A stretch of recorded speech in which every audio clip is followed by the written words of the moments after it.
welcome to the second event in YW Boston's 2021 Elevating Lives series. I'm Marguerite Fletcher, chair of YW Boston's Board of Trustees, and my pronouns are she, her. I'm excited to see all of you virtually today. Thank you so much for being here. As someone with some experience in the DEI field, I'm personally looking forward to this morning's conversation with YW Boston's innovative and accomplished inclusion team. And thank you, first and foremost, let me say thank you to our sponsors, including our gold sponsors, Arbella Insurance and PwC, for making it possible to host today's event free of charge. Additionally, we appreciate those of you who made an optional donation during registration. And for those of you who did not, it is not too late. If you haven't yet given to YW Boston, please take a moment to make a contribution today. There's a link in the chat that will take you directly to our donation page. Your support plays an integral role in supporting all of the work we do as an organization to make Boston a more equitable city. Before we begin, I want to take a moment to acknowledge that YW Boston's headquarters, as well as many of our staff working from home, reside on the traditional land of the Masa Aduchu Esset people, past and present. I recognize this fact to pay respect to the people who stewarded this land and to remind all of us here today to be intentional about the use of native lands. As the first YWCA in the nation, YW Boston has been at the forefront of advancing equity for over 150 years. Through our DEI services such as InclusionBoston and Lead Boston, as well as our advocacy work and FIRE initiative, we help individuals and organizations change policies, practices, attitudes, and behaviors with a goal of creating more inclusive environments where women, people of color, and especially women of color can succeed. Elevating Lives is our annual fall event series that focuses on areas relating to our work of creating more inclusive and equitable spaces. It provides a platform for thought leaders across sectors to share their insights and strategies on how to best move diversity, equity, and inclusion forward in our organizations. In October, the first event of the series was on demystifying critical race theory. It featured a discussion between Beth Chandler, YW Boston's president and CEO, and critical race theory scholar Patricia Williams. Today, I'm particularly excited that we'll be hearing from YW Boston's own leaders and experts about the important and unique work they are doing with organizations in Greater Boston. We will gain insight into what they are learning through working with organizations large and small, and get a little taste of what participating in Inclusion Boston is like.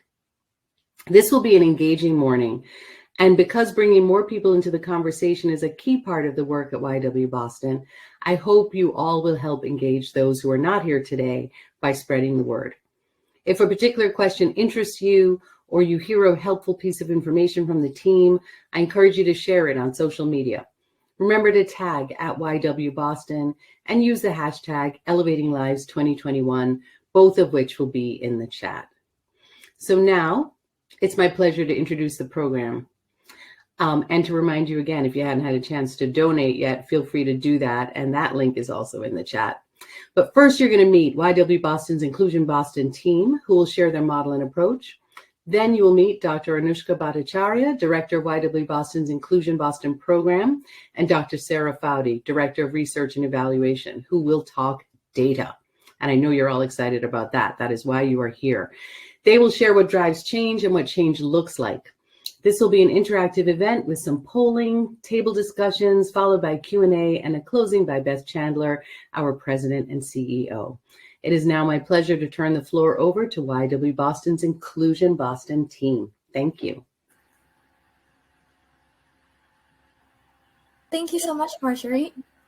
My name is Erica Lala. I'm trying to come on screen. Here I am. I'm one of the Inclusion Boston managers on the team.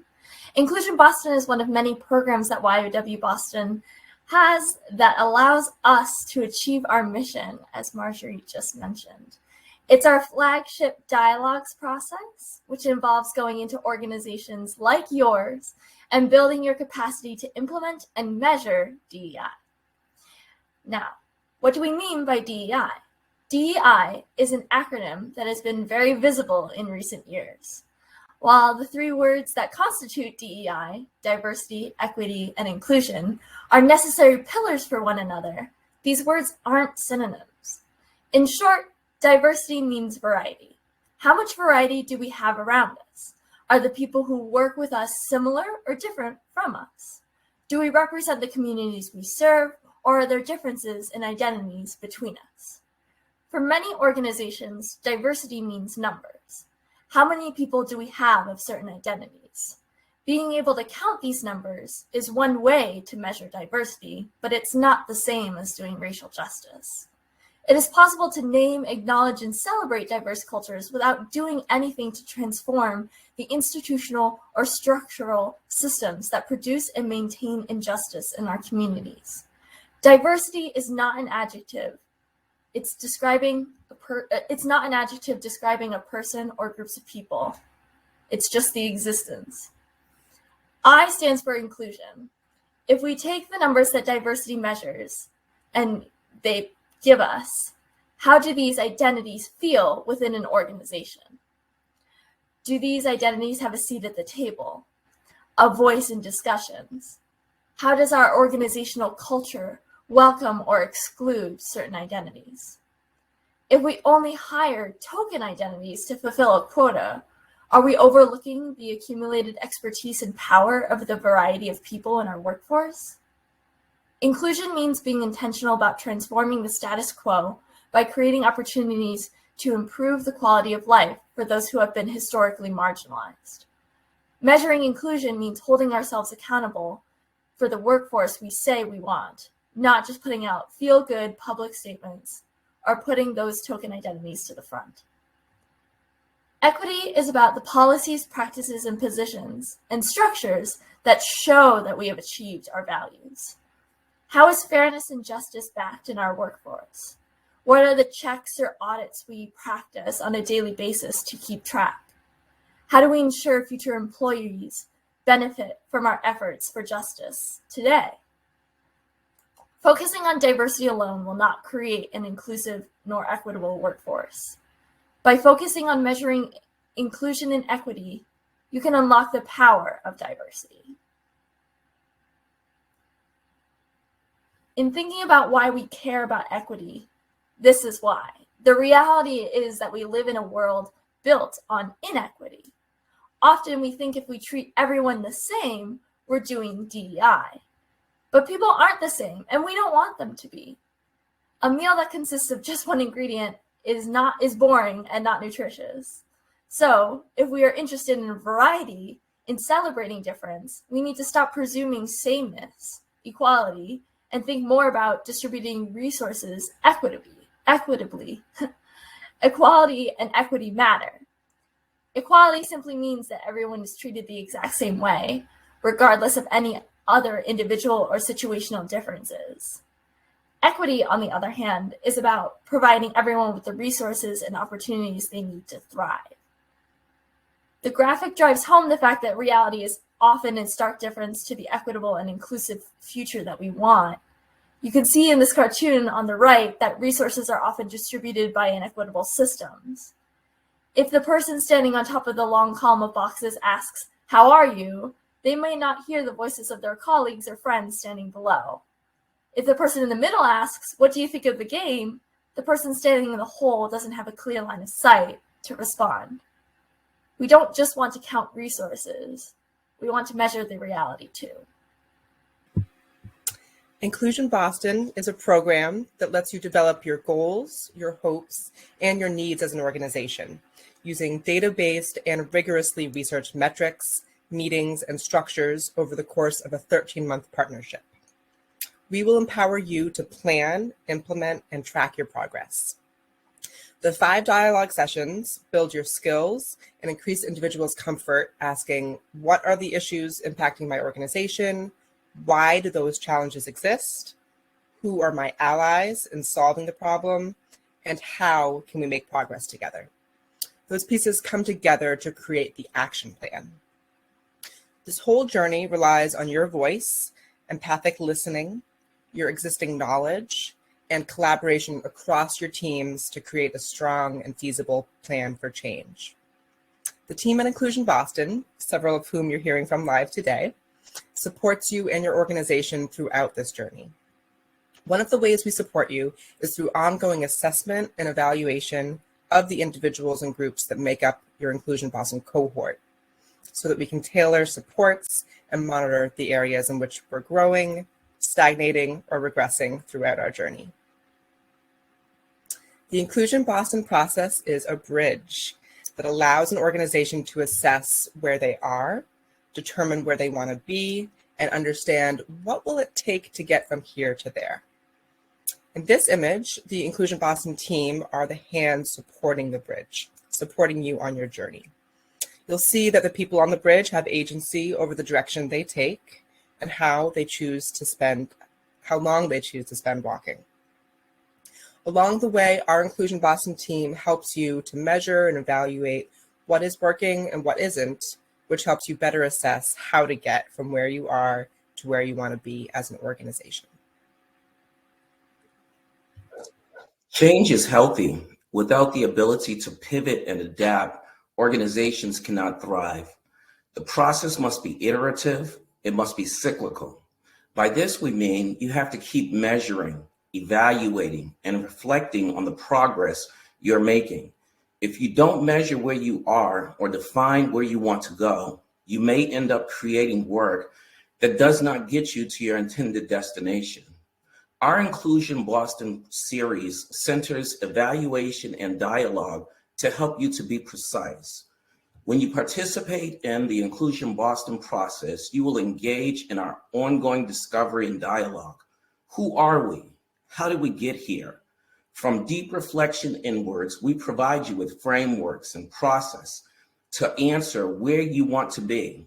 Inclusion Boston uses surveys, feedback, and ongoing conversations to build your capacity for change and ensure you achieve the objectives of each session. When you say, I don't understand, or we see things differently here, you are creating data for what is possible in your organization. When you share what happened in your breakout rooms, you provide data for how YW Boston facilitators shape follow-up sessions and meetings. Developing an action plan with your Inclusion Boston team allows you to reflect on what is possible to change. We empower you to ask and answer the right questions for your organization. By the end of the Inclusion Boston program, you will be an ambassador for change. You will have built your capacity to ask, what is the difference I can make? We build your capacity to ask these questions so that you can be strategic and intentional about the change you want to achieve. For sustainable organizational change, we measure change in 3 nesting areas: micro, which is individual; meso, interpersonal; and macro, which is institutional. Measuring diversity, equity, and inclusion at each of these levels empowers you and your colleagues to continuously reflect and grow in each of these areas.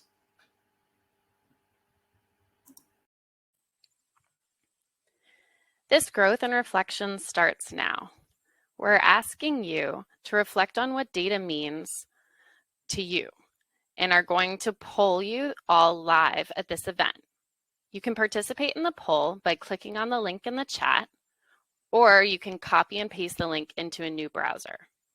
Those of you in the US can also text KSIKA 866 to the number 22333. Our poll is going to ask you a very important question, one question, in a single word or short phrase. What is data? As you answer, a word cloud will generate, with the most frequently submitted words showing up the largest. Please note that the graphic will grab each individual word, so the shorter your phrase, the clearer our collective results will be.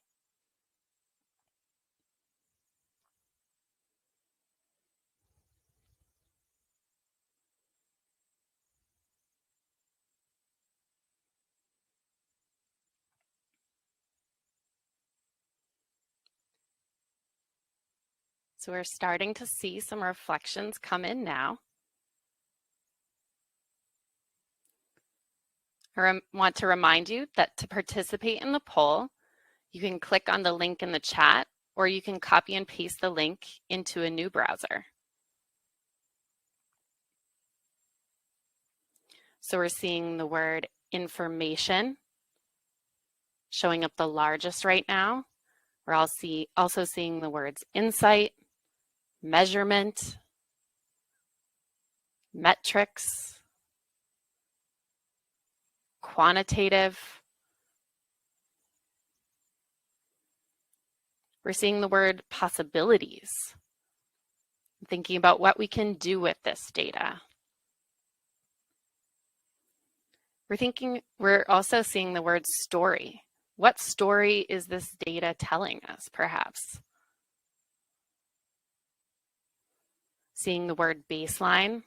Where are we starting from?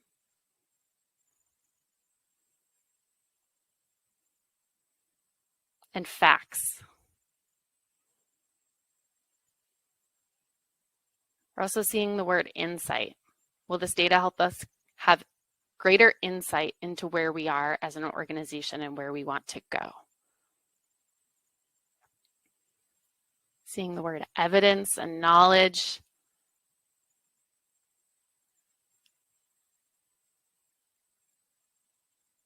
Keep your answers coming in. You can submit either by clicking on the link or texting KSIKA 866 to the number 22333.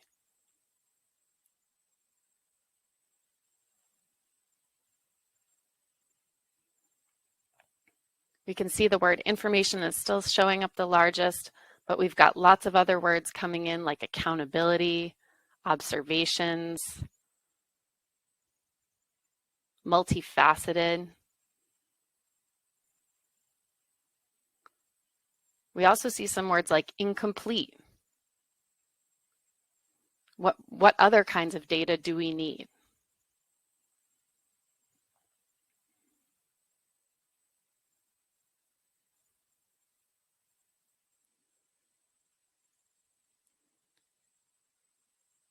So we'd like you to take in what you're seeing on your screen and what you collectively have generated for the question, what is data? So we all just got to participate as authorities when sharing our answers to the question, what is data? In deciding what is data, we're also revealing our assumptions of what counts, be they stories or numbers, big samples or individual experiences, and everything in between.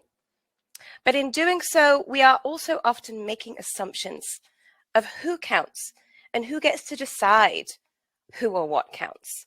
When we look at averages, for example, we're actually letting the loudest voices drive the story. In my role as the director of the InclusionBoston program and as a cisgender British Indian woman, I have the privilege of navigating whose voices are driving my program, what constitutes success, how we achieve our outcomes, and in the most equitable way. Our mission at YW-Boston prioritizes peace, justice, freedom, and dignity for all. If I overlook the people on my team or the identities of the folks who are historically marginalized, I'm not using the data thoughtfully. If we only attend to the voices of those who participated in our poll just now, we might overlook the voices of those who didn't or couldn't participate.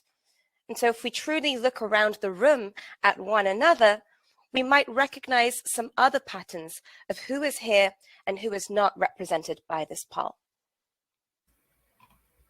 In my role as Director of Research and Evaluation here at YW, and given my positionality as a cisgendered white woman, it's part of my job and my practice to reflect on how both my position and positionality inform our research and evaluation. If I have the authority to decide who counts and what counts, then how am I including additional voices and perspectives beyond my own to make sure that I am as inclusive as possible? Sometimes it's in asking our clients, and many of you in this room may have filled out a survey of ours where we invited you to share with us what we're undercounting or missing about who you are. It's also in how we design our questions, making sure that if I have to combine across categories, that I'm not also making decisions about other people's bodies and identities. It's why we have both a choose one and a choose all question when we ask about both race and ethnicity, and when we ask about gender identities. Ultimately, we want to emphasize and echo what you've already heard today. To do this work equitably is to do it reflectively. And we also need that reflection to be rooted in both who we are and where we want to go. For evaluation, it's the same 4 questions as you saw for our dialogues, except the products or measurements are slightly different. I won't go through each one, but want to emphasize the range of data represented here.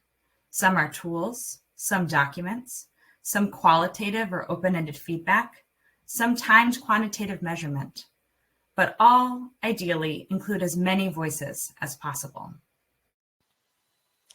Given this, we want to push you beyond our promised topic this morning and to encourage that instead of just asking, how do we measure DEI, to also or instead ask, what drives change and how do we know that it has changed?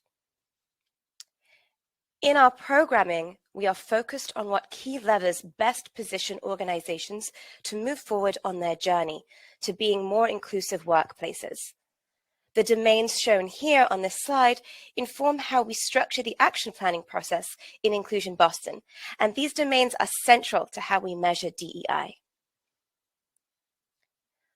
When we think about measuring diversity in the context of these levels of macro level change, we can measure it in the context of hiring, retention, leadership. These are typically the places where we can most easily see or measure who is in the room, in the organization, and in different roles. At YW Boston, there are some of the ways, or these are some of the ways, that we measure diversity for program participants. There are 2 categories, positionality and organizational position or context. Positionality tells us about individuals and the lived experiences and identities they bring to work. The organizational context helps us understand where these individuals are situated within one department or how those groups are differently situated when looking across organizations. When we think about equity and inclusion in the context of these levers of macro level change, there are many more areas we can explore, although how we measure them is often less straightforward. When we expand our view beyond who is in the room or in the role, we can look at other experiences, attitudes, processes, and systems. There are many ways that we look at measuring equity and inclusion at YW, and here are just a few. Note that there are examples of both quantitative, numbers and scales, and qualitative, words and stories, options for each level. If you're interested in the individual level or the micro level at the bottom, you might be interested in asking colleagues about their experiences at work. These could be general questions about experiences with discrimination and prejudice, or it could be more specific, such as asking about whether different racial or ethnic groups are treated better than others. At the meso or organizational level, in the middle of this graphic, you might be interested in getting to know how staff would describe leadership efforts, or what examples they can name of the broader efforts to date related to making it a more inclusive workplace. At the macro or systems level at the top, you might be interested in what knowledge or attitudes staff have about inequality more generally. But no matter what questions you ask or how you ask them, we want to emphasize that central to your success will be getting all voices to the table, both in hearing from all voices and even in considering what questions might matter most to ask in the first place. So here are some of the key themes from our conversation together so far this morning. In particular, we want to emphasize that measuring DEI is not just measuring diversity or looking at hiring. It's not a one and done effort. It's not going to look the same every time, year, or cycle. And finally, it's not a checklist or benchmark that is designed or completed in a vacuum. The more voices included at all stages, the more power you'll have in your measurement and the validity of what you're measuring. In terms of what measuring DEI is, we want to emphasize that it is rooted in reflection. It is operating at multiple levels simultaneously, the micro, the meso, and macro levels, and to emphasize that looking at only one level risk missing the broader ecosystem necessary for systemic change. Measuring DEI is also a strategy to help us understand what drives change. And finally, it is a key way to get from where we are to where we want to be. Now, in this last part of our presentation, we're going to share some ways that we are piloting measuring equitable behavioral change and some of our findings from analyses of over 400 participants across 36 organizations. Drawing on peer-reviewed research, we selected 5 preliminary measures for our Equity Behavior Index pilot. They are listed here in order from most specific and micro, discouraging the use of racial and ethnic slurs, to meso or organization level, advocating for the review of policies and practices to be equitable and inclusive. Each of these measures are offered as a statement for participants to self-report the frequency at which they do each item. With these questions, as well as the many, many others we collect on DEI, some of which we highlighted earlier, we conducted 3 different types of analysis. And a special thank you to Dr. Alireza Raisi for his expertise and hard work with the quantitative analysis in particular. The 3 types of analysis we've conducted are factor analysis, where we determined which questions in the survey best represent underlying concepts. We conducted regression analysis to answer the question, what matters most before and after our dialogue program in predicting different levels of behavioral change? And we're conducting thematic qualitative analysis. This is where we are exploring what key patterns and themes emerge in the open-ended responses that relate to individual and organizational change. Our analysis is of 453 InclusionBoston participants who completed both the pre-survey, which was before the start of the InclusionBoston series, and the post-survey after the completion of the 5-week dialogues. These individuals come from 36 different organizations, a majority of which are from the nonprofit sector, about 70%, and a growing number in the private sector and government, 16% and 13% respectively. Positionally, these individuals have a range of different roles. 22% are high-level employees. This includes executive or C-suite leadership, as well as board members. 40% are mid-level employees. These include directors, managers, and other middle management roles. And 38% of participants in this sample are in those lower-level roles. This includes things like entry-level staff, as well as non-managerial frontline workers. When we look at the identities of our sample, we see that a majority are women, about 60%, followed by 24% men and 1% identifying outside of the gender binary. A majority of our sample also identifies as white, 54%, with staff of color representing 28%. Hispanic or Latinx are the largest identity group, within that at around 11%, followed by Black or African American at 8%, Asian or Asian American at 5%, and multiracial or those identifying as another race, ethnicity, or culture at 2% each. So you'll see that for all the individual demographics, there's a gray bar or a slice representing the missing data.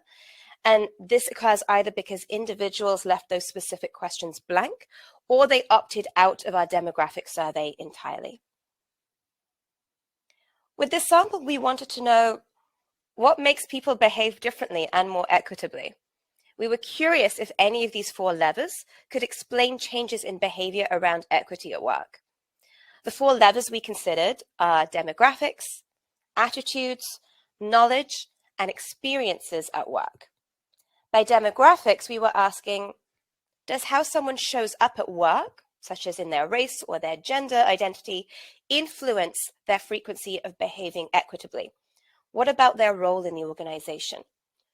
By attitudes, we were asking, does an individual understand fairness, equality, social systems, meritocracy, etc.? And does this understanding influence their frequency of behaving equitably? When it comes to knowledge, we were asking, does the familiarity and fluency with different terms, such as prejudice, privilege, or systemic racism, influence their frequency of behaving equitably at work? And finally, by experiences at work, we're asking, does an individual's engagement or burnout and how they treat or are treated by others, how they perceive leadership efforts, do all of these impact the frequency of an individual behaving equitably? There are 5 key takeaways from our pilot analysis. We're going to walk you through each of them and then spend some time discussing what is next for us, our analysis, and for you all. First, we were thrilled to see that on average, individuals do report an increased frequency in their equitable behavior from the pre to the post survey. This means that after only 5 weeks, which is 10 hours of dialogues, and before they've even made or begun implementing their action plans, participants are stepping up and stepping up more often. Here's an example of the pre and post results from one of our equity behavior index items. Advocate for the review of policies and practices to be equitable and inclusive. Participants were asked to state if they rarely or never did this behavior, sometimes did this, or often and always did this behavior. You can see the pre-results in the brown color on the left bar and the post results in the green on the right. When we look overall, we see some very exciting patterns. Often and always, the category we'd hope to see participants in is up 8 percentage points after our 5 weeks of programming. This change comes from both a 7-point decrease in rarely or never and a 2-point decrease in sometimes. Note that the numbers don't quite add up due to rounding.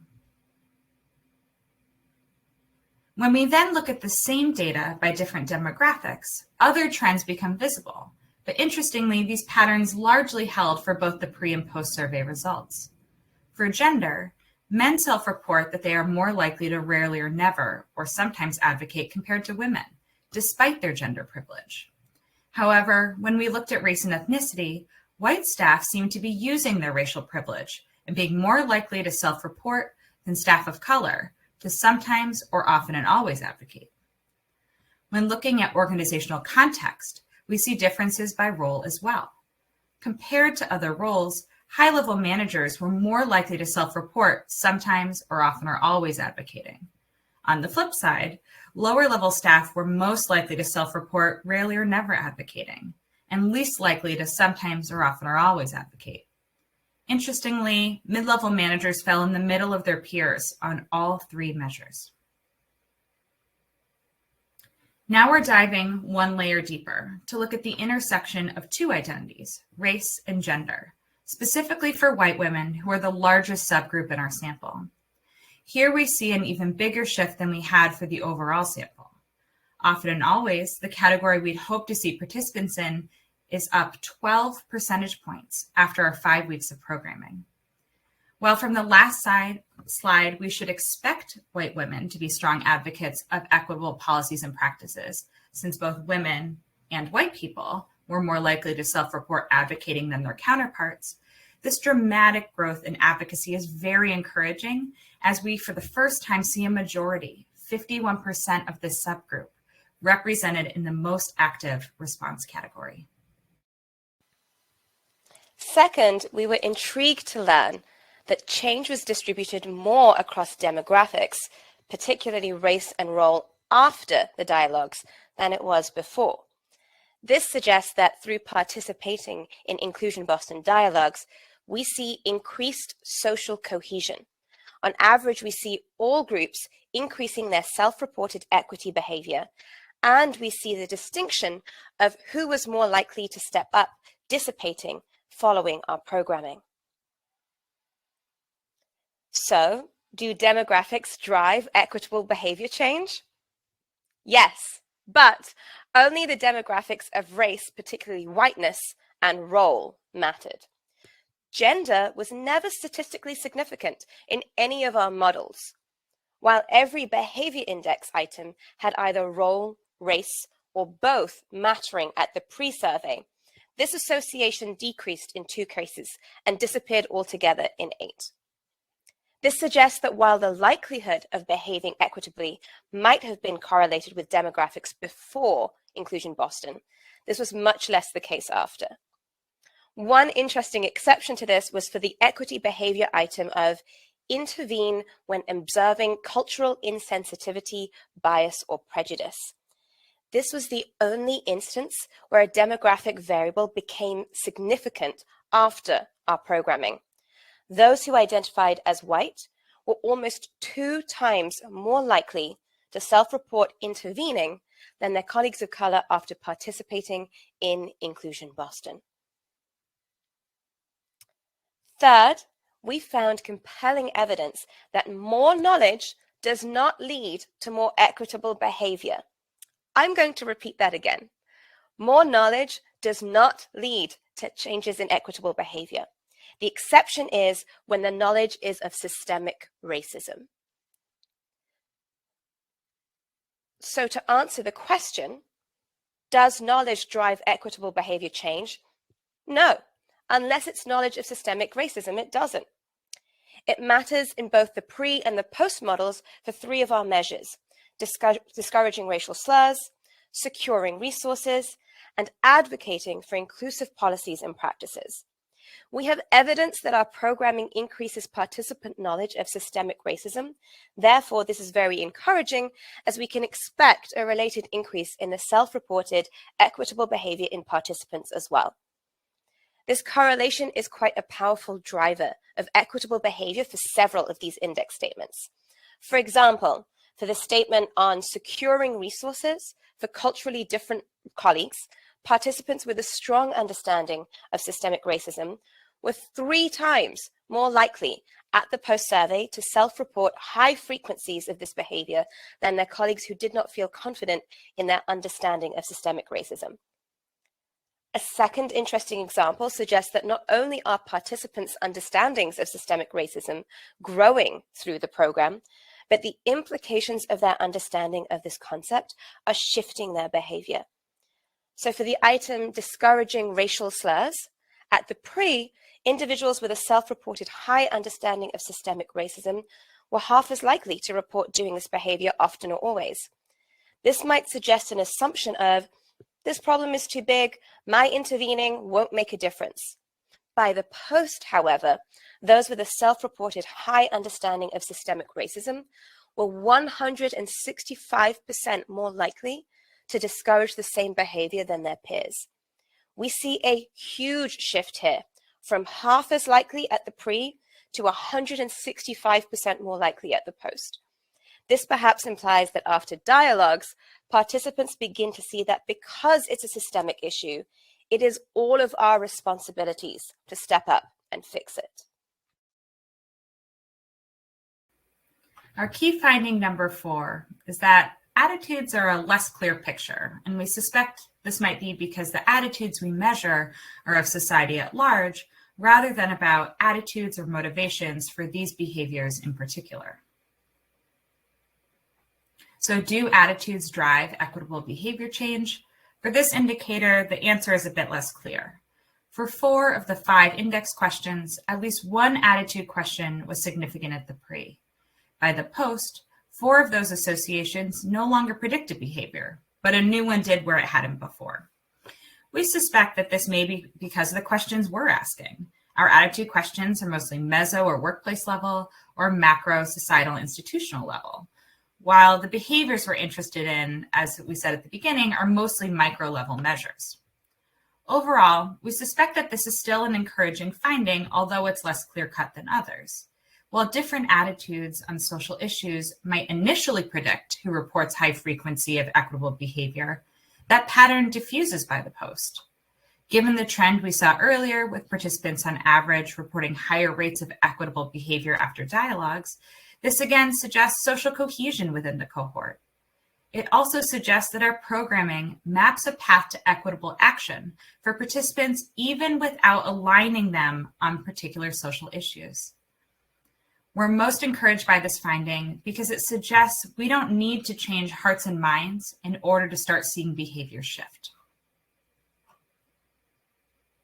Our final finding to share with you this morning: workplace experiences rarely drive equitable behavior change before dialogues, but do after.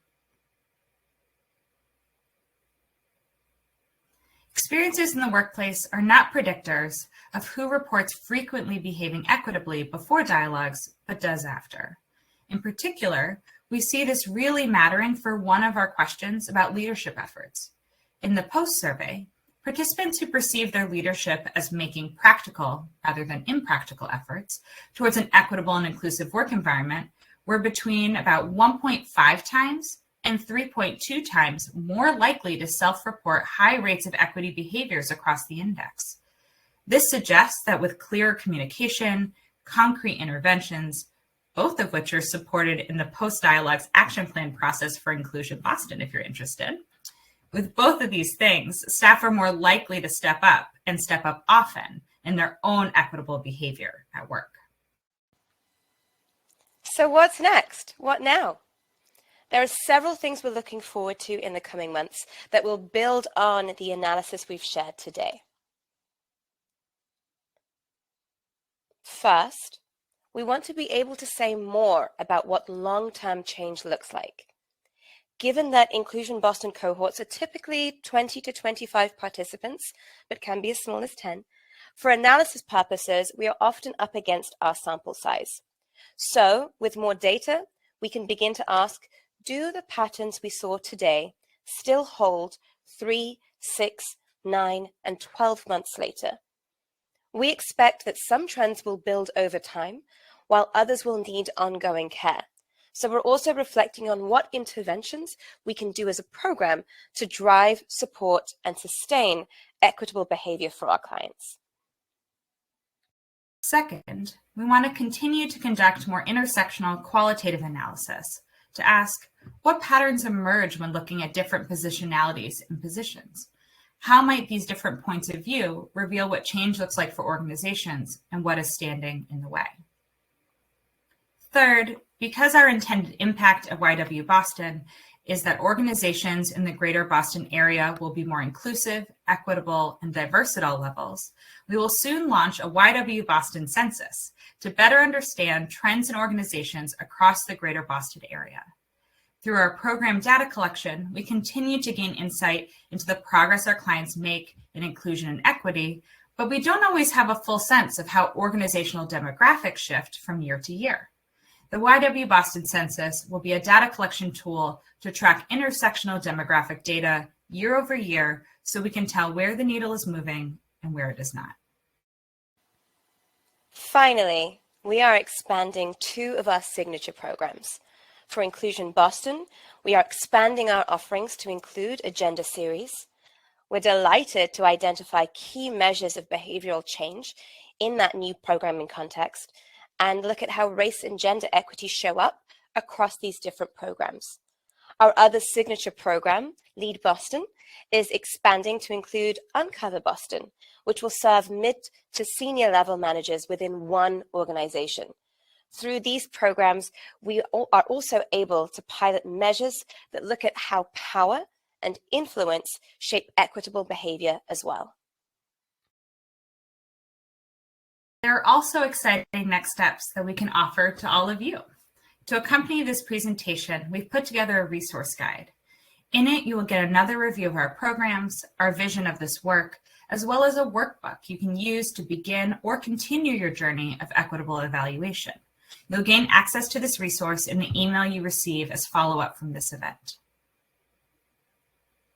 In this resource guide, you will see this framework, as well as an accompanying workbook that goes with it. The 4 areas you'll primarily get to walk through are reflect, where you'll look back at practices and power of decision-making, research, where you'll dive deeper into your audience and what change you're hoping to achieve, resource, where you'll begin to plan out what it will take to actually measure, analyze, and staff the action or evaluation efforts you want to implement, and finally, realize, where it all comes together so you can see your own results and inform where you want to head next. So thank you for attending today's presentation and for your participation in both the poll and at the table talks. This is now an opportunity for you to stretch and grab some water or coffee or whatever you need as we segue to the final part of our event. So this is time for our Q&A.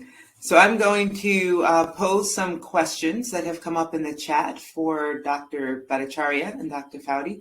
And then there are a few other questions as well. So first question for the two of you is, could you share a bit more about what you mean by dialogues? I'll take a stab at this, and my colleague can add if she wishes to. So by dialogues, there are two ways we're thinking about this. One, the verb of dialoguing, of being in conversation with each other, which has been a thread throughout today's presentation. Really, when I think of data, I'm thinking of dialoguing. How do two or more people communicate about what their needs are, what their experiences are? But we're also thinking about the portion of our Inclusion Boston series, which is 5 sessions of dialoguing facilitated by the wonderful team here at Inclusion Boston, where we actually guide you through specific curated programming to ensure and build your capacity to share your voice with each other, to share your own data with each other. All right, second question. What is, how do we analyze the validity of the data, especially when it is self-reported about sensitive topics? And Dr. Faude, this one might be for you. Sure is. Thank you for that question. This is definitely a tricky question. The way that we've approached this, given those challenges that you've importantly raised, we started by looking at peer-reviewed research that has tested the validity of these measures using factor analysis and other statistical tools. Often that research focuses on undergraduates. A lot of it comes from social psychology. And a lot of this is a one-time measure in the research where they're looking at, is this a moment in time? Is this a valid measure now? And we're trying to push that boundary by seeing, can we use this as a pre and post comparison measure, which is rarely used for the reasons you're pointing out. So these are very preliminary findings of what we're presenting today. These are us sort of asking brave questions and figuring out, can we start to see some patterns? Are there ways that we can use regression and other statistical techniques to see how these might still hold up or might need to be perfected in other ways? And we're also hoping to expand our list of using both what the facilitators on Anouska's team and in our other programs see as being the most impactful for organizations through their work with organizations to that index, as well as expanding our literature search. There's a couple promising indices actually on creating equitable gender in the workplace, but there's less about race in the workplace. And so we're hoping to help sort of push that conversation and begin to ask some questions. And we welcome partnerships with any scholars who are also in this area and interested in this, because we know that with all of our tools together, we can have more precise ways to measure this and some more provocative answers to push the conversation and help us all get where we need to go. Great. Thank you, Sarah. Next question is 5 weeks enough time to see many of the changes in behavior versus people just reporting their intended behavior because they kind of know what they're supposed to say? Sarah and I are smiling because this is a question that we expect. Yes and no, right? As with anything, it really depends on folks wanting to participate in this process, because they do value building professionally and personally the way in which they can navigate and engage with others. So certainly there may be those who have learned how to self-report slightly differently after our 5 weeks. And this is where we're very proud of the programming we have, that a lot of the ways that we're asking questions are not questions where you can necessarily get it right. We're not necessarily asking sort of obvious questions about, do you think this particular idea or behavior is bad? Rather, we're actually allowing you to be reflective on what kinds of behaviors and values you hold. And that's how we pull the data together. So even as it is self-reported in that folks are completing the surveys themselves and telling us what they think and they feel, it's not sort of a simple arithmetic sort of question where you can get the answer right by guessing at what you imagine we want you to say. Great. So here's a question that wasn't out. I'm sorry, Sarah, did you want to add? I was just going to briefly add that in addition to that, where these questions, these self-reported behavior questions are nested in our broader survey, it's about an hour-long survey. Thank you to our many clients in the audience for having taken that time to complete it. It's a pretty large survey, and this is 5 statement questions from within that broader survey. So that sort of helps in it not being a focal point, but is one of many reflective questions, as Anouska named. But I'll also name that these aren't things that we directly build into the curriculum of the dialogues. These aren't things that we are looking to the dialogues to directly influence. And so what's been really exciting is to see that these are all related conversations on organizational change, but what the dialogues is doing is customized to what each individual organization needs. And even with that level of customization and adaptation of different groups, different sectors, different challenges, we still see this overall trend that's very promising. And so those things give us hope. And that's why this is our sort of pilot study here. And we're excited to keep building on this with more data and as we expand our tools and our programming. All right. So a question that's not in the Q&A, but that I think has come up in other ways. How do you notice the people you're not noticing? Right? We said part of the value of this work is really to think about those who may be marginalized or don't feel that they have voice in your organization. So if you're not aware of who may feel like that, what are some strategies that organizations can do to sort of test their assumptions about whose voice is being included, right? And to make sure that they are expanding that circle. I love this question. The Inclusion Boston series is more than just the 5 weeks of dialoguing. There's a fairly steady on-ramp into building readiness. There's the 5 dialogues themselves. And then there's a year of Inclusion Boston support and follow-up, regular surveys, meetings, and facilitated work. So across that 13 months, what we're doing is building folks' awareness of where they sit within systems of inequity. So even as folks who are participating in the program may only be able to hear and think about or represent their own voices, one of the strategies that we use to make sure that we're not overlooking hidden, marginalized, historically overlooked voices is by remembering that we're all living within these systems of inequity. And so even if I stand in a position of power within that system, maybe when it comes to gender identity, I can be aware that that's a system. So wherever I stand, I'm also looking across the system to ensure I'm not just speaking about the folks who have the most power in that system, but remembering that there are folks who have less or historically accumulated disadvantage in that system. So it's really about connecting the dots between that micro level through the meso into the macro. And this happens both during the facilitated dialogues and also in the follow-up, constantly asking not only who am I, but who are we and how did we get here? That is a constant reminder that we're in systems where there are other voices and other experiences. Great. And from a more technical point of view, it's really hard. I just want to sort of uplift that it's really hard to know who we're not hearing from or not hearing from fully. The level of risk for different people is very different depending, as Anouska's pointing out, in what systems you're in, at what moment, the political body you inhabit. All of those things shape our comfort, our likelihood, the risk if we speak up and speak up fully. So it's really hard to know. And it's really hard to know in our survey measures who we're missing, who we're including. Some of the ways that we try and support folks' vulnerability without putting them at risk is we have really clear boundaries in terms of who can know, down to who's even done the survey or not. We only report back to clients the percentage of overall participants. We don't give the names of individuals because we don't want people to feel at risk in that way, just to even opt into the first step. We also make a lot of our most of our questions not required, so that folks can have a bit of a choose your own adventure of where they feel comfortable being honest on our survey, and to encourage that honesty. A few of the only required questions have to do with race and gender, given our mission, and with these behavior questions.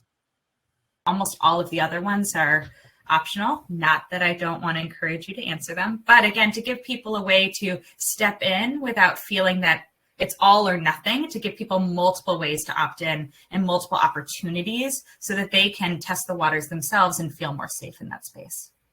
Great. Thank you both. And is having diversity in your organization a prerequisite for doing the work? Right? If I have an organization that looks all like me, do I need to really do can I even do the work? Because we're not diverse. In short, no, it doesn't matter. In fact, we welcome organizations who are reflective on their homogeneity to approach us so that we can help.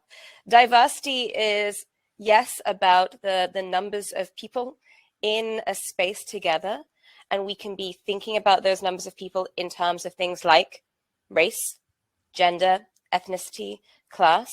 But even if there was a room, I'll use myself as an example. If there was a room just filled with Anouskas, it's unlikely that we would all have the same experiences, the same backgrounds, the same ideas. And so there's inherently some diversity of thought there. And we're pushing folks to be mindful not just of diversity, but equity and inclusion. So by actually coming to us with a self-identified non-diverse group, we can help you achieve greater inclusion and equity. And you may find as a result of those efforts, the other kinds of diversity that you may be thinking about naturally do begin to arrive and arise within your organization. Great. So I want to be mindful of time, so I'm going to ask one more question, and I'm going to flip the language a little bit. So the question is, what are the biggest obstacles we're confronted with when working with clients? But I want to flip that and say, what are the biggest obstacles that we're seeing clients confronted with?